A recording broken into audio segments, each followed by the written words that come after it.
Va me bombarder Rwanda. Va me bombarder Rwanda. Va me bombarder Rwanda. Va me bombarder.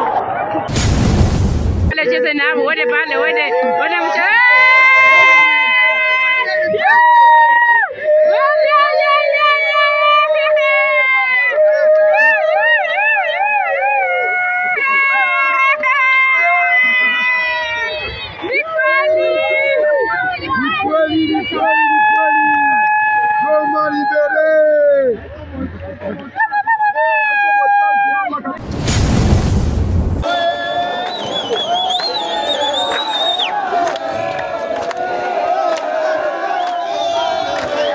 Bonne nouvelle, bonne nouvelle.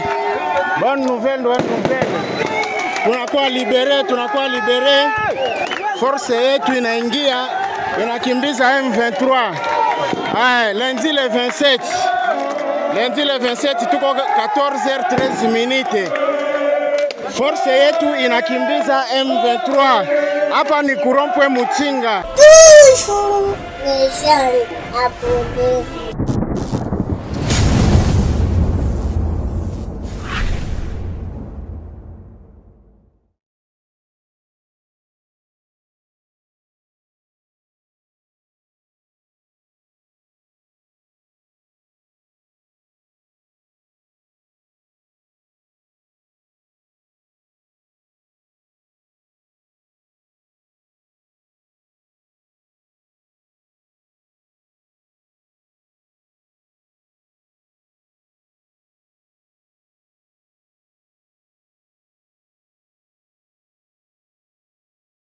Papa, si babomaki gouverneur militaire wana, basi batekaki plan nyonso.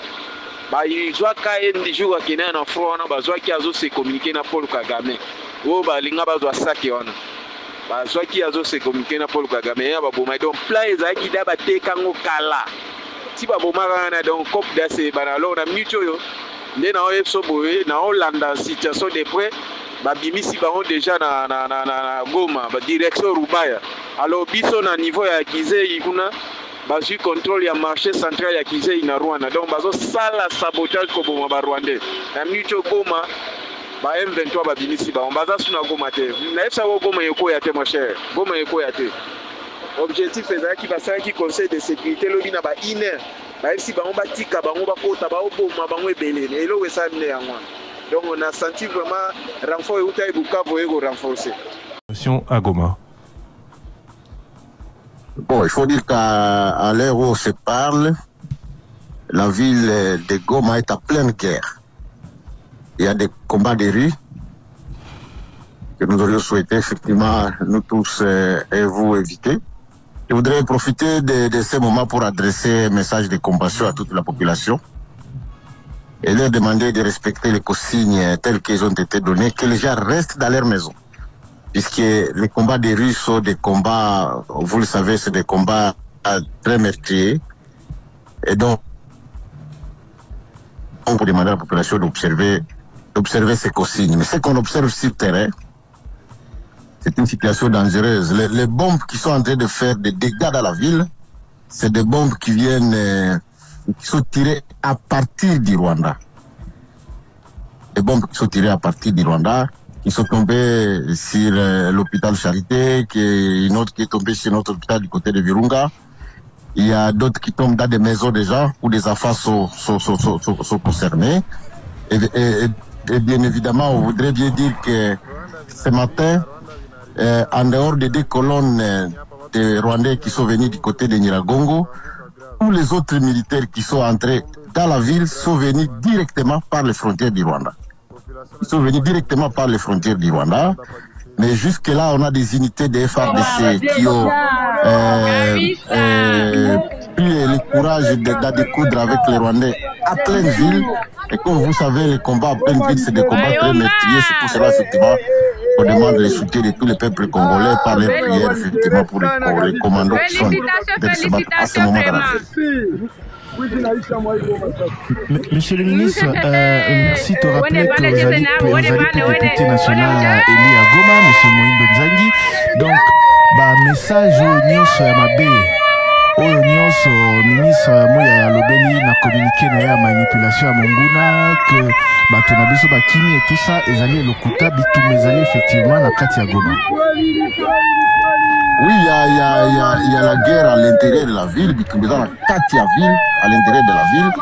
Je ne saurais pas vous donner sur les téléphones, sur les médias comme celui-ci, des positions ou des endroits occupés par X et Y, puisque la situation est tellement confuse. Il y a des colonnes de M23 qui sont entrées par CCLK, d'autres colonnes qui sont entrées par Ndosho, d'autres colonnes effectivement qui sont entrées, comme je vous l'ai dit, directement par Monigi, qui sont passés par Kibarabara, et aussi ils essaient d'éviter les endroits qui sont tenus encore fermement par les FARDC, les Wazalendo, à l'intérieur de la ville. Je voudrais aussi ne pas souligner qu'il y a quelques-uns qui ont réussi à quitter la ville, mais que la grande partie des militaires sont encore à l'intérieur de la ville. Mais au vu de la gravité de la situation et des combats des rues, effectivement, pour préserver la population, il faut absolument qu'au niveau du gouvernement, c'est ce qui est en train d'être fait, le ministère de l'Intérieur, le ministre de la Défense et l'état-major de l'armée, pour essayer de tout faire pour minimiser les pertes à vie humaine du côté de la population. Et la détermination de l'armée est telle que si la communauté internationale n'intervient pas maintenant pour demander au Rwanda d'arrêter d'harceler l'armée qui est dans la ville, je crois qu'on va assister à des situations. Vous savez comment la population de Goma a soutenu pendant trop longtemps l'armée, donc on va assister à des règlements de comptes qui sont de nature effectivement à mettre la population très mal à l'aise. Monsieur Mouindo Nzangi, merci beaucoup. Alors, merci de nous donner ces informations. Je suppose que vous avez des informations sur place.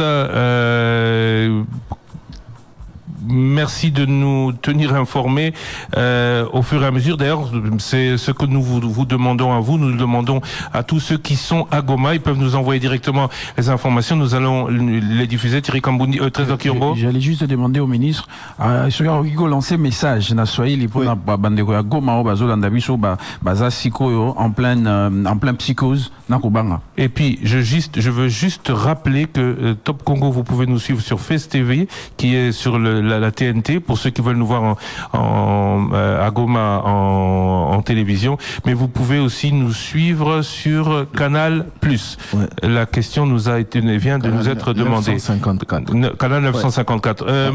Monsieur Mouindo, donc message au ministre Mouyaya Lobi na batuba bimate tout ça basa l'attention.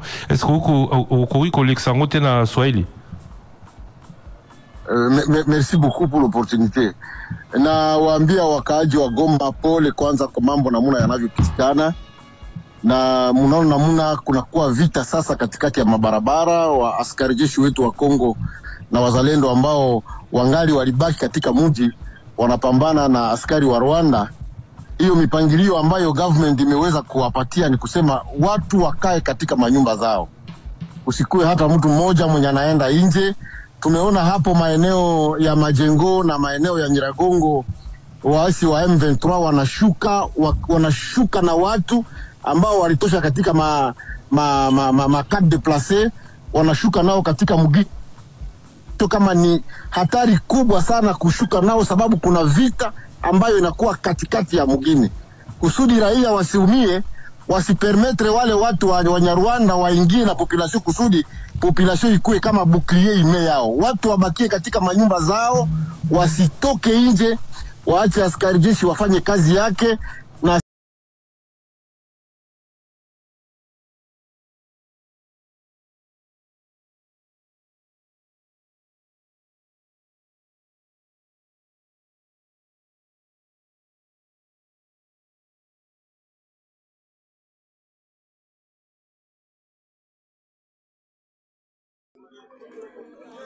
on entré aéroport ango.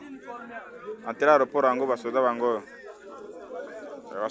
ebele. Entré aéroport ango yo ngana za libanda. Yango yo. Si mutamona aéroport a Goma agoye bao. Basoda bango ebele. Rango na ba jiere na ba nane tozana biso toze belia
Nazi watu wiko nakimbia na Rwanda.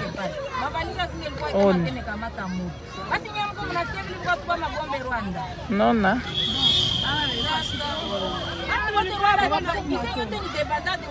Ona video kuna huku sisi tuko deja kuma huko. Me watu wiko wanakimbia. Banacho watoto mama somo fasi. Na Gisenyi wiko nakimbia. Sijue kwa tuko naenda sie.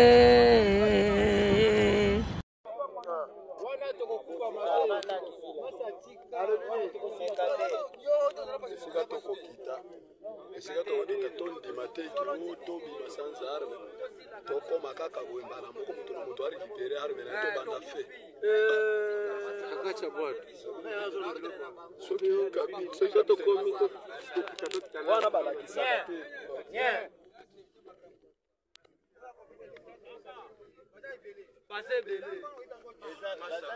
Passez belé.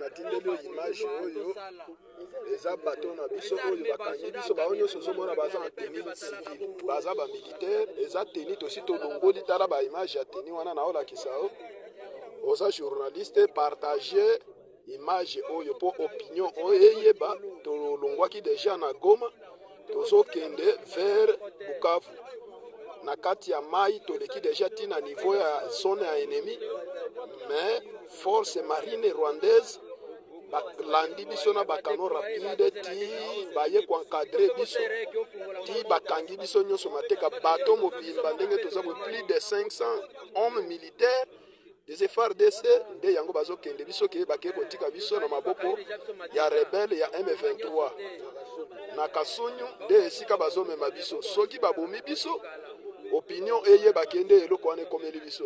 Merci vieux, peut-être kozala vidéo na ngai ya suka ya kotindela opo naza sire ke bakobotola biso ba appareil na komaltraiter biso bawana nyonso ozomona basoda garde républicain basoda ba unité différent vraiment nde yango wana omoni force nyonso oyo eboyaki kosala na M23 mais toza bacapturer choix ezate que la justice soit faite. 2 345 410 km². Ezali Mobimbati Siko Toza Koloba. Lundi 27 janvier, Tozali exactement 12h24. Lelo, ba FARDC. Na kati ya Goma, bazali ko maîtriser situation, pe Goma ekeite, Goma ekweite. Sinon, boyebi folie na bango, balingaki baleka na télévision nationale, na radio nationale, balingaki balakisa ba vidéo na bango na kati aéroport, Goma ezali entre les mains ya ba force loyaliste. Commandant suprême, Azali Moko Kino Sikoyo, Félix Antoine Tshisekedi. Chef de l'État, Azali Moko Kino Sikoyo, Félix Antoine Tshisekedi. Et loko moko te, et koki, nangonga oyo kope sabiso désespoir, parce que banguna bazali ko tambusa ba information ya lokuta, ba vidéo ya kala, oyo Goma eko ya katango, Julien Paluku azalaka gouverneur. Nazali ko senga na Congolais nyo sesiko zali telema. Poison rwandais koki ko le kananzela na yote. Le front diplomatique, bon, moni makambesa na siège des Nations Unies, peut sommet que ça la convoquer na EAC dans les prochaines heures. Front militaire, bon, moni mosala zali ko salama depuis mort ya général Chirimwani, bozali ko mona neni de force na biso zali ko kende liboso pe ko défendre intégrité territoriale. Front médiatique, bazali ko sakana na biso parce que ba contre rwandais tondi na Twitter na Facebook, oyo yo congolais zali ko relayer sans intelligence, sans discernement. Fini alors fini. Zoa message positif oyo. Kambusa yango Kongo Mobimba. Ba force na biso esika bazali. Bazala. Piko. Peto kende na bango kino na suka. Parce que Goma. Ezali na kati ya Congo. Pe jamais kolongwa na Congo. Pe ko kende maboko. Ya banguna te. Ba moyen pour que to benda. O balingi balanda biso. Bon pe ça fait bango sango. Bonandi. Na banya wana chef lieu. Mais sango il faut qu'il y ait tout le territoire nyoso. Et puis armé. Hein? Donc, et là qu'on a eu les binonde Yangoyo. Bon, la Ningaï, la bande a mis tous les alités. Vous avez une mobilisation générale. Il y a 18 ans. À partir de 18 ans, qu'on les cas. Au Koya, ça, la bino va test, va suivre bino directement. Pour qu'il y ait un centre et entraînement. Bako komisa bino ba soda, bako doté bino na ba armement na ba uniforme. Ba susu bako kota ba école ba officier. Ko ba tanga ba zo ba diplôme. Pour ko diriger sikoyo ba unité. Toujours les jeunes abonnés.